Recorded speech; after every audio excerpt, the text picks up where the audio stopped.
Guys, मैं रुखसार हसन। मैं मोहम्मद असलम। मैं रहमतुल्लाह। आप देख रहे हैं world real reaction YouTube channel. Video अच्छी लग रही हो चैनल को ज़्यादा से ज़्यादा लाइक शेयर और सब्सक्राइब कर दें। चलते हैं वीडियो में। लोग साथ की वीडियो का टॉपिक है कि दिल्ली में पाकिस्तानी स्कूल बंद किया गया। दिल्ली में पाकिस्तानी स्कूल, देखते हैं अभी वीडियो, फिर देते हैं अपना रिएक्शन। नमस्कार दोस्तों, डीडी रेड के एक और रिएक्शन वीडियो में आप सभी का स्वागत है। मैं हूं आलोक। तो आज जो वीडियो लेकर आए हैं वो वीडियो है डेली स्वैग का और इसका टाइटल है why did Pakistan high commission close it's school इन दिल्ली। तो भाई मैं आपको बता दूं कि दिल्ली में जो पाकिस्तानी हाई कमीशन का स्कूल था वो बंद कर दिया गया और इसमें इंडिया का कोई हाथ नहीं है भाई। इंडिया ने बंद नहीं किया है, ये पाकिस्तानियों की वजह से बंद हुआ है। पाकिस्तान इस हद तक कंगाल हो चुका है कि इनको कई महीनों से यहाँ के लोगों को सैलरी नहीं मिली है, टीचर्स को सैलरी नहीं मिली है, स्टाफ को सैलरी नहीं मिली है। तो आप सोचिए कि ऐसे में हाई कमीशन चलाने के साथ साथ स्कूल चलाना बहुत मुश्किल है भाई। पैसे नहीं रहेंगे तो फंडिंग नहीं होगी तो कहाँ चलाएंगे। तो पाकिस्तान से इन्होंने बड़ी गुहार लगे, भैया कुछ पैसा भेज दो, कुछ पैसा भेज दो, लेकिन पैसे हैं नहीं। तो आखिर कब तक उधारी पे काम चलेगा। तो आखिरकार स्कूल बंद करना पड़ा है, ये खबर है। अब इस पर पाकिस्तान के लोग जो हैं वो क्या कहते हैं, आइए देखते हैं। 2013 और 15 के दरमियान इंडिया और पाकिस्तान के दरमियान एक मुआहदा हुआ था। पाकिस्तान कहता कि भाई हमारे लोग बड़े काबिल दिमाग के तौर पर ज़हीन लोग हैं। इंडिया कहता नहीं भाई हमारे लोग बहुत ज़हीन हैं। तो इंडिया पाकिस्तान के दरमियान एक मुआहदा हुआ 2013 और 15 के दरमियान। पाकिस्तान को कहा इंडिया ने कि आप अपने तकरीबन 30 बच्चों को पढ़ाओ, तालीम दो, जिस तरह की आप चाहते हो तालीम दो, और 30 बच्चों को हम देंगे, तालीम देंगे। और देखते हैं कि एंड पे एक साल में एक टाइम रखेंगे जहां पर हम दोनों बच्चों को रखेंगे और मुकाबला करवा देंगे कि पता चल जाएगा पूरी दुनिया को कि बच्चे कौन से मुल्क के ज़्यादा काबिल है। तो अभी वही ट्रेनिंग चल रही थी। पाकिस्तान ने फंडिंग देने से बंद कर दिया अपने बच्चों को तालीम, कहा कि भाई हम तालीम नहीं दे सकते, मजीद हमारे मुल्क में पैसा नहीं है। मुझे इस मुआहदे के बारे में, इस डील के बारे में या इस समझौते के बारे में ऐसी कोई जानकारी तो मुझे नहीं है कि भाई भारत और पाकिस्तान ने यह तय किया कि देखें दोनों मुल्कों के बच्चों में से कौन तेज दिमाग वाला है, इसके लिए हम ये मुआहदा करते हैं। मेरी नॉलेज में तो नहीं है, हो सकता है मेरी मतलब मैंने कहीं पढ़ा नहीं हो इसलिए मुझे पता नहीं हो। आप लोग मुझे कमेंट करके बताइएगा कि इसकी सच्चाई क्या है, क्योंकि मैंने अभी तक ऐसी कोई बात तो नहीं सुनी कि भाई इससे हो कि भाई चलिए हम टेस्ट करते हैं कि आईक्यू लेवल किस देश के बच्चों का तेज है, इसलिए हम पढ़ाएंगे, स्कूल बनाते हैं, पढ़ाते हैं और फिर एक दूसरे से मुकाबला करवाएंगे, ऐसा करेंगे वैसा करेंगे। मैंने सबसे बड़ी मतलब अजीब सी बात लग रही है मुझे नहीं जानकारी है इस बारे में। और जो मैं सोच रहा हूं कि ऐसा नहीं होना चाहिए, नॉर्मली ऐसा इंडिया में होता नहीं है। और पता नहीं, आप लोग मुझे कमेंट करके बताइए कि भाई कि इस बात में कितनी सच्चाई है जो ये मुजम्मिल भाई जो ये बातें कह रहे हैं।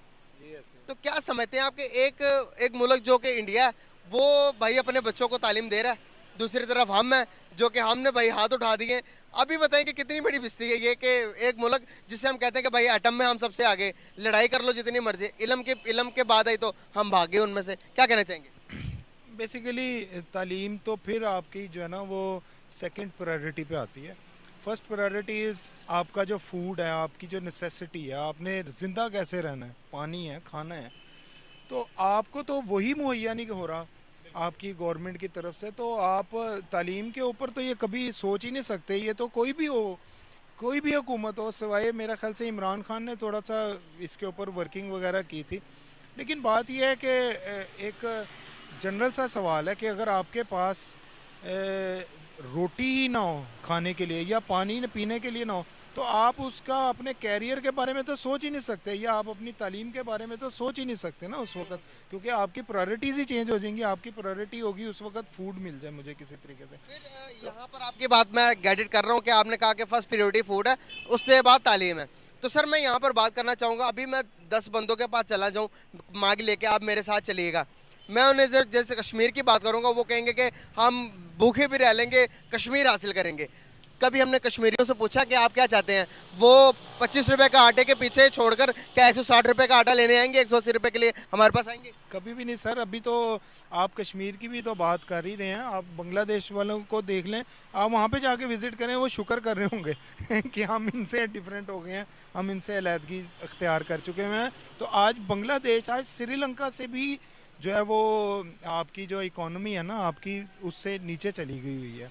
तो मतलब आप कहीं पे भी किसी भी एंगल से जो है ना वर्ल्ड आपको एक्सेप्ट ही नहीं कर रहा किसी भी एंगल से। तो आप इसके ऊपर वर्किंग तो कर ही नहीं रहे ना।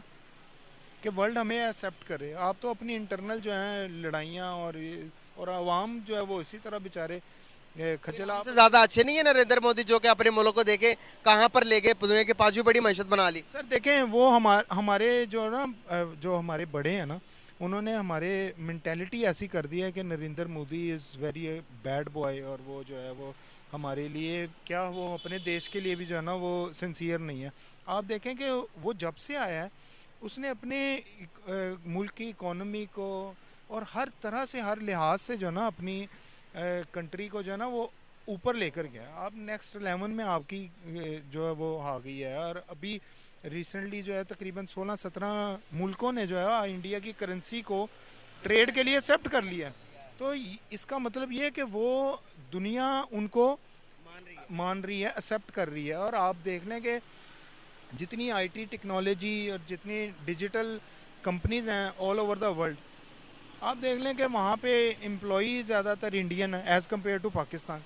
तो आप यहाँ से आप, वो कल यही बात हो रही थी कि 9 लाख से ज़्यादा लोग जो हैं वो यहाँ से छोड़ के चले गए हैं। वो छोड़ के डंप लोग तो नहीं गए होंगे, वो लोग गए होंगे जिनको पता है, हाँ जी, जिन जिन जो स्किल्ड हैं और वो जो जानते हैं कि यार यहाँ पे हमारा अब कुछ भी नहीं होना, तो हम यहाँ से चले जाएं। और ये दूसरा सर्वे ये भी है कि 70% से ज़्यादा लोग जो है ना, अगर उन्हें ये कहा गया कि अगर आपको मौका दिया जाए कि आप यहाँ से चले जाओगे तो चले जाएंगे। तो यहाँ पे वो भूखे एक न्यूज़ में देख रहा था कि ग्लोबली वर्ल्ड के जितने भी बड़े लोग हैं, फॉर एग्जाम्पल बड़ी बड़ी कंट्रीज, अगर उनको, आपको पता है कि इंडिया का वीज़ा गेट करना सबसे ज़्यादा मुश्किल है, 15 साल लगते हैं कि इंडिया की नेशनलिटी हासिल करने के लिए।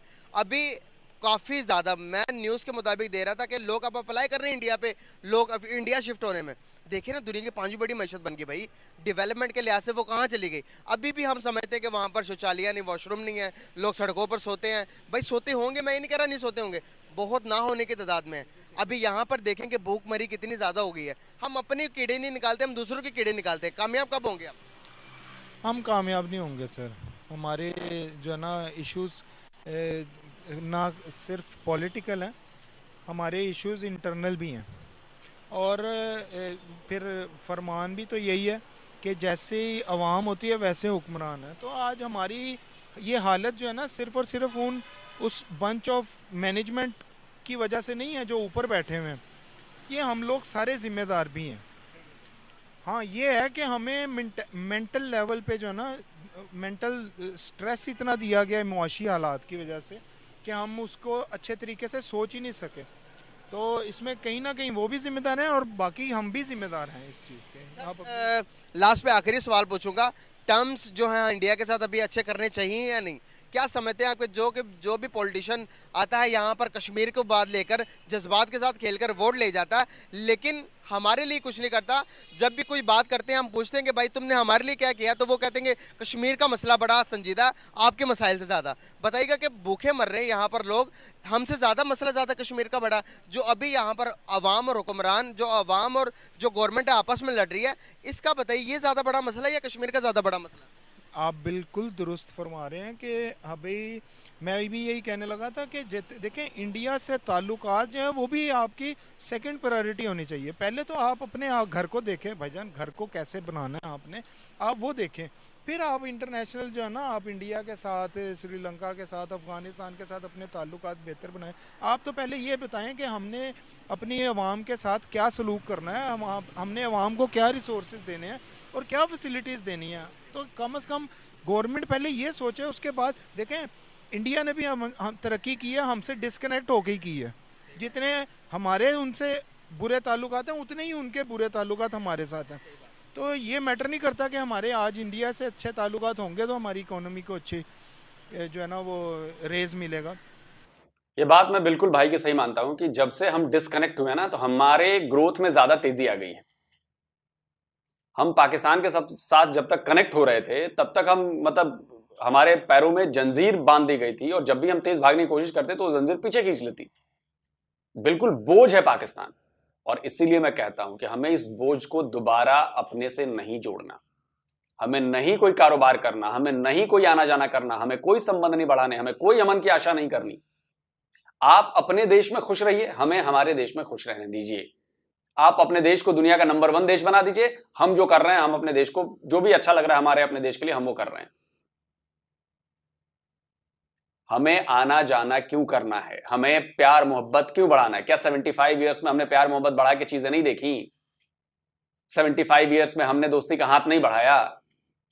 75 ईयर्स में हमने कारोबारी रिश्ते अच्छे नहीं किए? सब करके देख लिया, लेकिन बदले में हर बार हमें जंग मिली है। कभी खुलेआम फ्रंट पर जंग, तो कभी प्रॉक्सी जंग, और हम अब ये नहीं चाहते। अभी लेटेस्ट खबर आई है, हमने आपके कुछ घुसपैठियों को पकड़ा है। अभी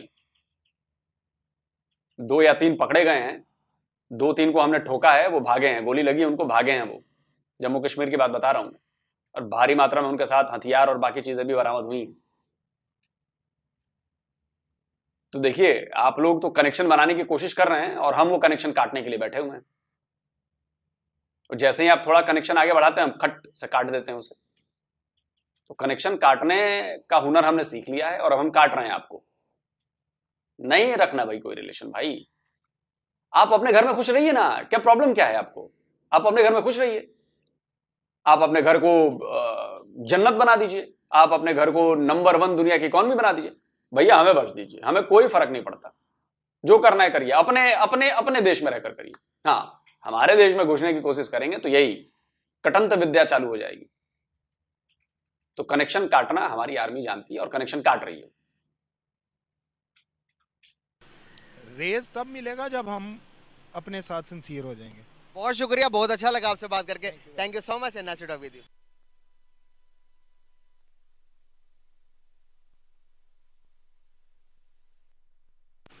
अस्सलाम वालेकुम। वालेकुम सलाम। फिर कैसे हैं आप? शुक्र अल्लाह का, अल्हम्दुलिल्लाह। नाम आपका सर? मलक सैफुल्लाह जी। क्या करते हैं? मेरा बिजनेस है कंस्ट्रक्शन का। माशाल्लाह सर, अल्लाह ताला आपको मज़ीद कामयाबी दे। बात करने का पर्पस ये है कि कुछ साल पहले 2013 और 15 के दरमियान हमने एक मुआहिदा किया था इंडिया के साथ। हमने मुआहिदा ये किया था कि भाई कुछ सालों तक हम ऐसे ब्रेन पैदा करेंगे, कुछ ऐसा काम करेंगे। एक स्कूल बनाया, स्कूल के अंदर बच्चे 30 बच्चे उन्होंने, 30 बच्चे हमने तालीम देने स्टार्ट कर दी मुकाबले करने के लिए इंडिया का।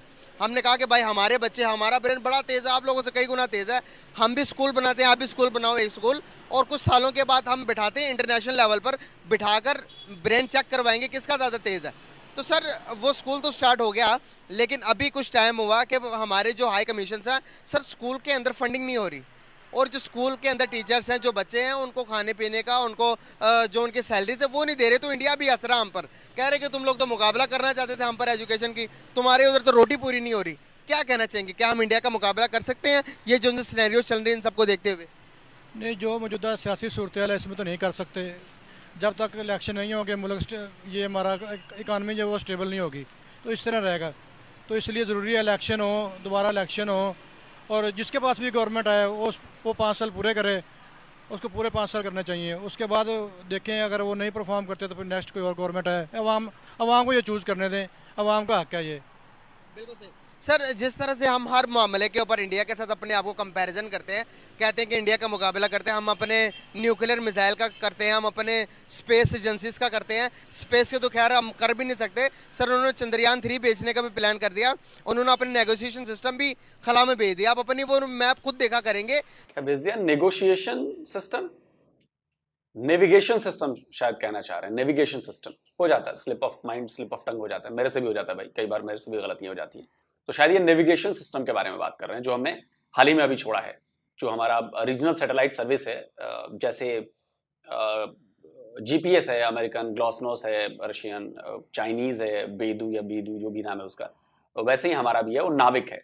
तो नाविक के लिए हमने ये रीजनल सैटेलाइट सिस्टम जो है वो IRNSS जो है वो हम ऊपर भेज रहे हैं, और उसका GSLV के जरिए हमने कामयाब परीक्षण कर लिया है, उसको इंजेक्ट कर दिया है, अपनी वो ऑर्बिट में पहुंच गया है सैटेलाइट, और काम चालू हो गया उसका। वैसे बता दूं कि पाकिस्तान जो है उसने कभी कोई एक सैटेलाइट या एक रॉकेट तक नहीं भेजा है कोई। गूगल मैप की जरूरत ही नहीं उनको सर। सर जिस तरह से वो डेवलपमेंट की तरफ जा रहे हैं, क्या हम उनके आधे % में भी डेवलपमेंट कर रहे हैं अपने मुल्क के अंदर? नहीं, बिल्कुल भी नहीं कर रहे। वो हम क्या मुहब्बे वतन नहीं है? नहीं, मुहब्ब वतन है, लेकिन जो हमारे ऊपर ब्यूरोक्रेट हैं, हम खुद भी सिंसियर नहीं है। मतलब जब तक खुद हम नहीं ठीक होंगे हमारा मुल्क नहीं ठीक होगा। इसलिए पहले ज़रूरत है हम खुद को ठीक करें। जब खुद ठीक हो जाएंगे ऑटोमेटिकली सारा कुछ ठीक हो जाएगा। सर हमारे क्या लगता है कि आपको लीडर्स जो जिस तरह से इंडिया के लीडर्स है, जिस तरह से दूसरे मुल्कों के लीडर है, अगर देखें बांग्लादेश को आप देख लें, हमसे अलग हो, आज वो कहाँ पर है? क्या जिस तरह से बांग्लादेश के लीडर, जिस तरह के इंडिया के लीडर, क्या हमारे पास उस तरह की लीडरशिप है? अगर नहीं है तो क्यों नहीं है? जो से इंडिया का लीडर नरेंद्र मोदी को हम गालियां देते हैं, वो अपने मुल्क के लिए कितना सेंसियर है, देखें कहाँ पहुंचा दिया इंडिया को। क्या इस तरह का एक भी लीडर पाकिस्तान का है जो पाकिस्तान का सोचता हो? फ़िलहाल तो इमरान खान ही है जो पाकिस्तान के बारे में सोचता है, बाकी मफाद परस्त हैं। लेकिन इमरान खान ने भी कोई परफॉर्म नहीं किया, बस वो भी इशारों पे नाचता रहा, तो आके ये मुल्क की सूरत हाल हो गई है। तो यही है सूरत हाल, आपके सामने ये सारा कुछ हालात है। कब तक ऐसे चलेगा? कब तक बर्दाश्त करेगी ये अवाम? बस भाईजान जब भूखे नंगे हो जाएंगे फिर ये खुद ही ठीक हो जाएगा सारा कुछ। अभी तो भूखे नंगे हो चुके हैं, और कैसे होना हमने। हमारे खजांची ने कहा भाई, आज कह दिया एसआर डॉक्टर साहब ने कि पाकिस्तान बैंक करप्ट हो गया है, क्या कहना चाहिए? उसको देखें, स्पेशल यूके से इंग्लैंड से लेके आए थे जी, इसके पास कुछ जादूगर है, ये आगे इकानमी ठीक कर देगा। वो इकानमी का और बेड़ा गर्क कर दिया है। डॉलर 315-16 रुपये का डॉलर हो गया है। तो आपके सामने हालात, जो इतने सालों से नहीं ठीक कर सके वो अब क्या ठीक करेंगे। सर अफसोस हो रहा मुझे कि हमने इंडिया से अलहदगी ली थी इसलिए कि तरक्की कर सके, ज़्यादा ज़्यादा ज़्यादा डेवलप हो सके। क्या हमने तरक्की कर ली, ज़्यादा डेवलप हो गए? क्या कहना चाहेंगे? बस सर जी, जिन्होंने तरक्की ली थी, जिन्होंने आज़ादी ली थी, वो तो अल्लाह को प्यारे हो गए।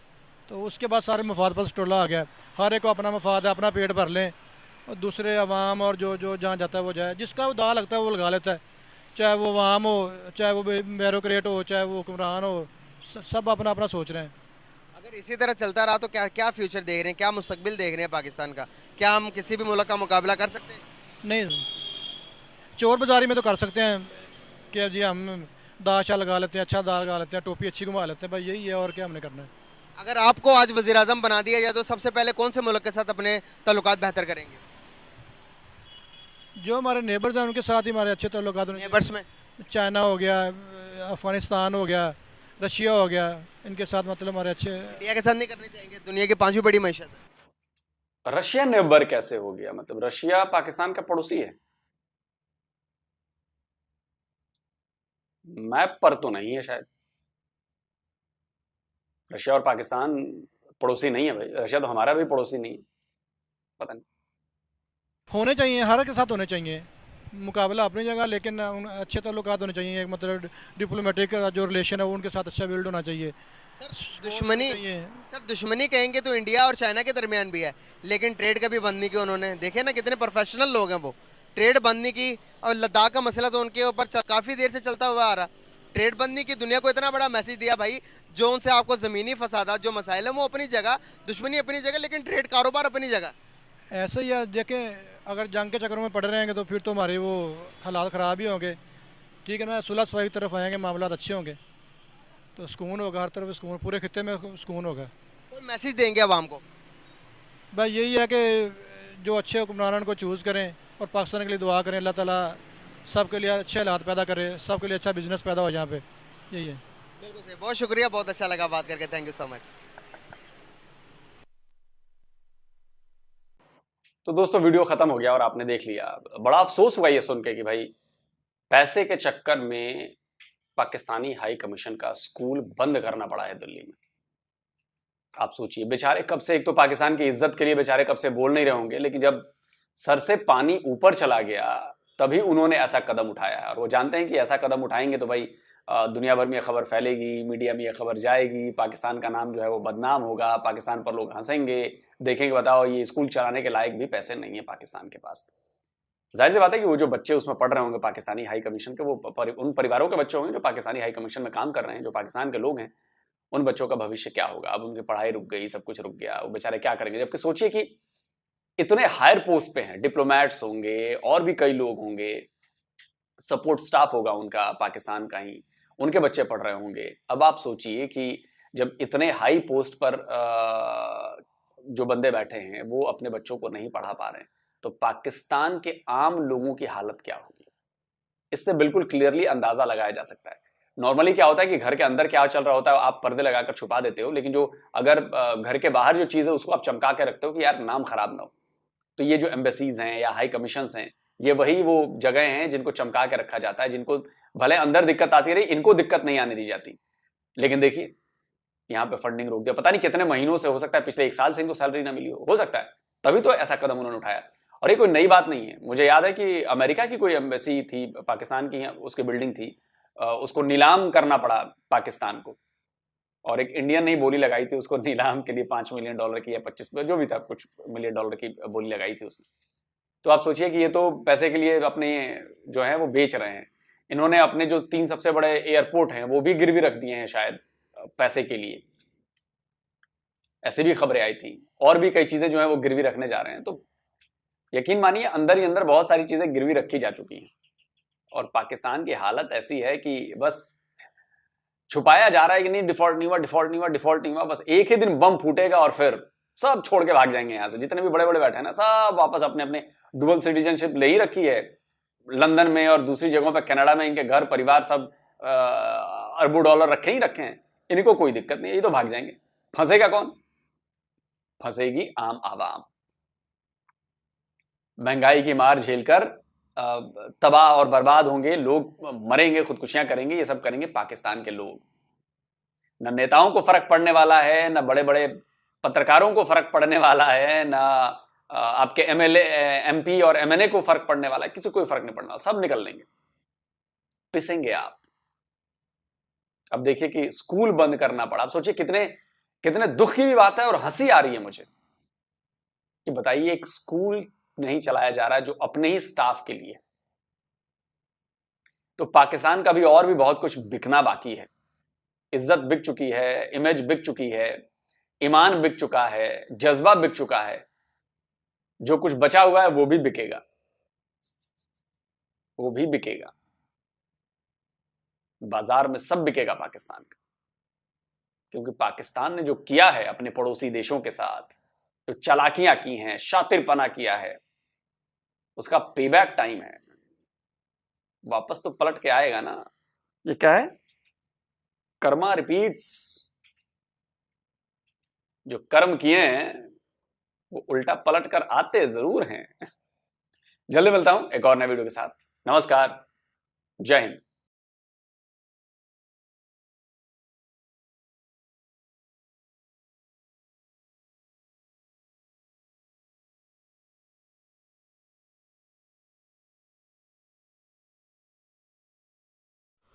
तो जी वीडियो ही ख़त्म। ये हाई कमीशन, जारी बात है, कमीशन होते हैं, एम्बेसीज होती हैं, उन एम्बेसीज में वर्कर्स भी होते हैं। वर्कर्स की जो औलाद है वो उधर जाकर क्लीन वगैरह भी ऐसा करते, सारा कुछ एक पूरा निज़ाम होता है एम्बेसी का, हाई कमीशन का। तो ये पाकिस्तान का एक हाई कमीशन स्कूल है न्यू दिल्ली में। मुझे तो ये भी सोच के अच्छा लगा, ये भी सुनकर अच्छा लगा कि अभी भी पाकिस्तान का कोई उधर हाई कमीशन काम कर रहा है, और हाई कमीशन का उधर भी कोई अभी नामो निशान है, ये सोच सुनकर भी अच्छा लगा। क्योंकि मुझे ऐसा लगता है कि 0-0 हो गया सारा तल्क़ात तो खैर नहीं है, वैसे भी कोई भी ना कोई इधर उनका ना हमारा उधर कोई है। लेकिन ये सुनकर भी अच्छा लगा कि हाई कमीशन कुछ उधर लोग हैं, उधर स्कूल्स हैं। लेकिन ये सुनकर बड़ा बुरा लगा, बड़ा अजीब लगा कि हमारे मतलब के हाई कमीशन के पास इतना पैसा नहीं है कि वो मतलब अपने बच्चों को, अपने स्कूल्स को चला सके। ये सुनकर बड़ी यार अजीब सी लगी, फीलिंग्स आई हैं। जिस तरह के ना एक यतीम, मस्कीन, गरीब, लावारिस सा मुल्क है, और उस लावारिस से मुल्क के हम मतलब के हैं बशिंदे हैं। हमारी ना भाई हमारा मुल्क है ही लावारिस। आप देख लें कि कोई मुल्क को सुधारने में नहीं लगा हुआ, सभी मुल्क को लूटने में लगे हुए हैं। और जो भी ये एक दूसरे का खींच रहे, ये सिर्फ आवाम का खींच रहे, अपना इनका कोई नुकसान नहीं है। इन्होंने इधर से पैसे इकट्ठे करने और बाहर चले जाना होता है। और रही बात इस वीडियो की, तो इस वीडियो में मैंने एक बात नोट की है कि वो भाई कह रहे हैं कि पाकिस्तान और इंडिया का कोई आपस में इकोनॉमिकली या कोई मुकाबला है। तो मैं तो यही कहूँगा कि कहाँ पे इंडिया और कहाँ पे पाकिस्तान। इकोनॉमिकली तो क्या, मैं तो कहता किसी हाल में भी पाकिस्तान का, इंडिया का पाकिस्तान से कोई मुकाबला नहीं है। इंडिया तो बहुत आगे निकल गया है पाकिस्तान से।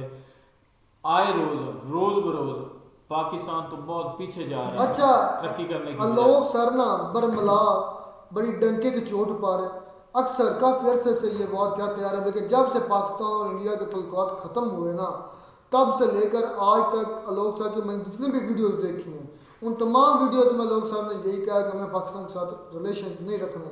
तो रहमतुल्लाह से पूछूंगा क्या उनकी यह बात से आप इत्तेफाक करते हैं कि इंडिया को ये इस तरह का रवैया अपनाना चाहिए या पाकिस्तान को उनके साथ इंडिया के साथ तल्लुकात इसके बाद रखने चाहिए कि लोग सर इस तरह कहते हैं कि हमारी जान छोड़ो दफ़ा हो जो हमारी जब आप थे तुम्हारे पाँव में बेड़ियाँ थी हमारे पाँव में समझ लें कि बंधे हुए थे कोई चीज़ चैन थी जो खींची जा रही थी पीछे से जब से पाकिस्तान से हम जुदा मतलब बंद किए ट्रेड तब से हम आगे बढ़ रहे हैं। आप इस चीज़ को कैसे देखते हैं? देखिए भाई कि आलोक सर के कहने से कुछ नहीं होगा, ये तो उनके जो बड़े प्राइम मिनिस्टर हैं तो उनके अगर कहने से वो कहेंगे कि मैं पाकिस्तान के साथ तल्लुकात नहीं रखने और ना ही बनाने की ज़रूरत है तो फिर ठीक है क्लियर हम नहीं बनाते तल्लुकात। लेकिन एक तरह से इनकी बात ठीक भी है कि हमारी तरफ ना है, पाकिस्तान अपने मुल्क में अपने आप में रहकर दुनिया की नंबर 1 इकॉनमी बने, दुनिया का नंबर 1 मुल्क बने, अमीर तरीन बने और टेक्नोलॉजी के लिहाज से भी ऊपर जाए। तो ये भी इनकी बात ठीक है, मुझे लग रही है कि हमें भी सुधरना चाहिए। हमारे जो 75 साल पिछले साल का गुजर चुके हैं उनमें हमने कुछ भी नहीं किया।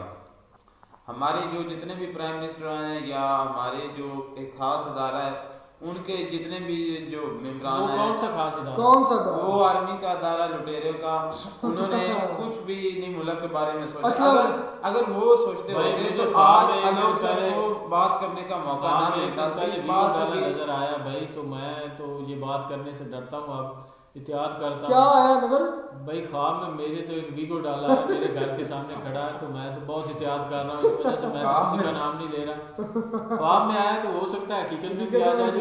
जो पाकिस्तान की इस वक्त की सूरत हाल है उसमें वीगो डाले नजर आ रहे हैं और कुछ नजर नहीं आ रहा। अभी इतनी मुल्क है ना, वीगो डाले आ यार कमाल क्या हो गया। तो ये मुझे है पाकिस्तान का हमें थोड़ी सी गैरत की गोली खानी चाहिए पाकिस्तान को, वो कहाँ से पाकिस्तान मिलती वालों है? को वो भाई इंसान के अंदर से मिलती है जब उसका ज़मीर उसे जगाए झिझोड़े।